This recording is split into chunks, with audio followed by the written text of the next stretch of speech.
as a portrait artist, one of my main concerns is achieving a likeness of the face that I'm trying to portray.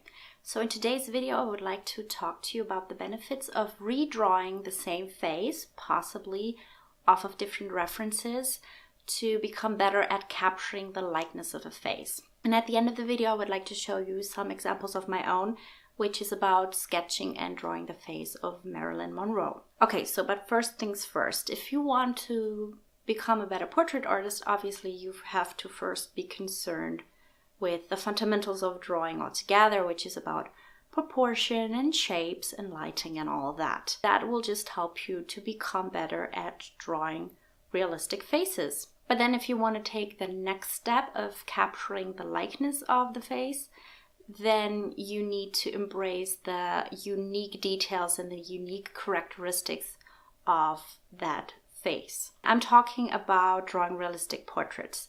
If you draw hyper-realistically, meaning that you don't deviate from the reference in any way possible, like if you try to stick as close to the reference as possible, which is what hyper-realism is all about, then understanding the unique features of the face doesn't really help you. It's more about just really learning your craft as a hyper-realist.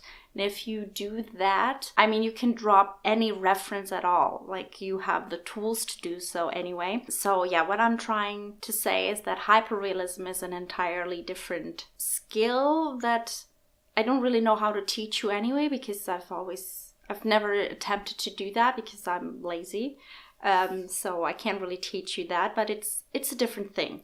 But if you're trying to go for realism, it means that you want to stay close to the reference, but you are going to simplify it in one way or another, meaning that you'll have to make your own artistic choices. So getting the likeness is your job as a portraitist in making the right decisions. Yeah, just embracing the unique features and how to get them down on paper. So in this video, I want to talk about the benefits of redrawing the same face. But of course, if you were to draw different faces all the time, you would be very alert for the differences in facial features. Because maybe, here you draw a portrait of someone with a short nose, and then in the next portrait you draw someone with a long nose.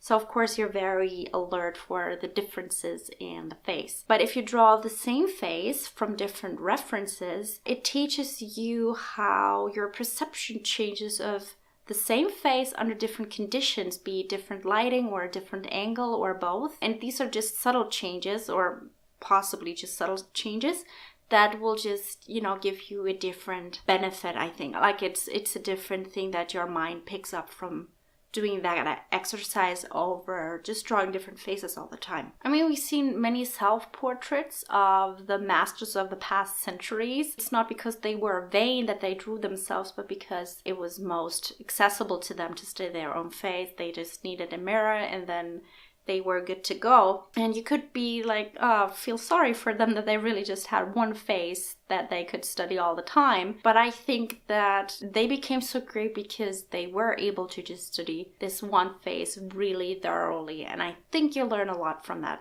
But then the good thing about these days is that you don't have to draw yourself if you don't want to. If you don't like your face for whatever reason, you're not stuck with that. You can just find a different muse and draw their face over and over again. That is, of course, if it's like a family member that you can take a lot of pictures of, or if it's a celebrity that you can find a lot of pictures of on the internet, then that will help.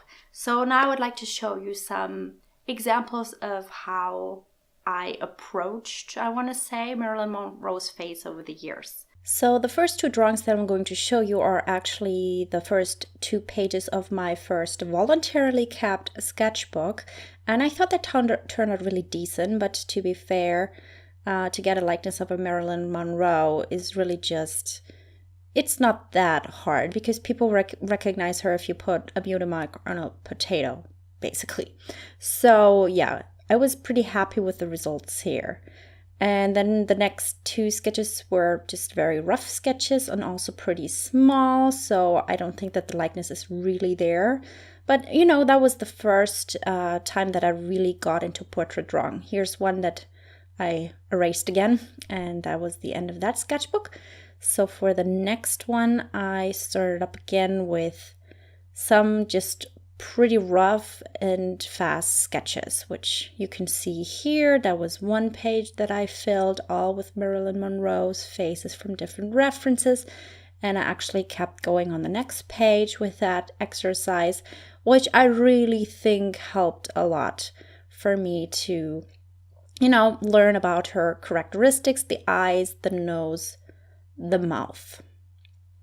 Here's a drawing that I tried to be a little bit more careful with, except I didn't draw the hair yet again, but I tried more. And here I found that I knew her characteristics so much that I tried to do a cartoon version where I felt like, okay, if I just take her characteristics and make her into a cartoon, what would that look like? And then here's one that you may recognize from my videos. That I put in a frame. I really liked how that one turned out. That's why I framed it.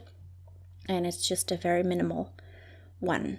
So I hope you found this video helpful about redrawing the same face and what benefits to gain from it. And yeah, if you have any questions, comments whatsoever, please comment down below. Or if you have suggestions on your own about how to become better at capturing a likeness, I would love to hear from you. So yes, please leave a comment if you're so inclined. And I hope you have a good week and have a good week.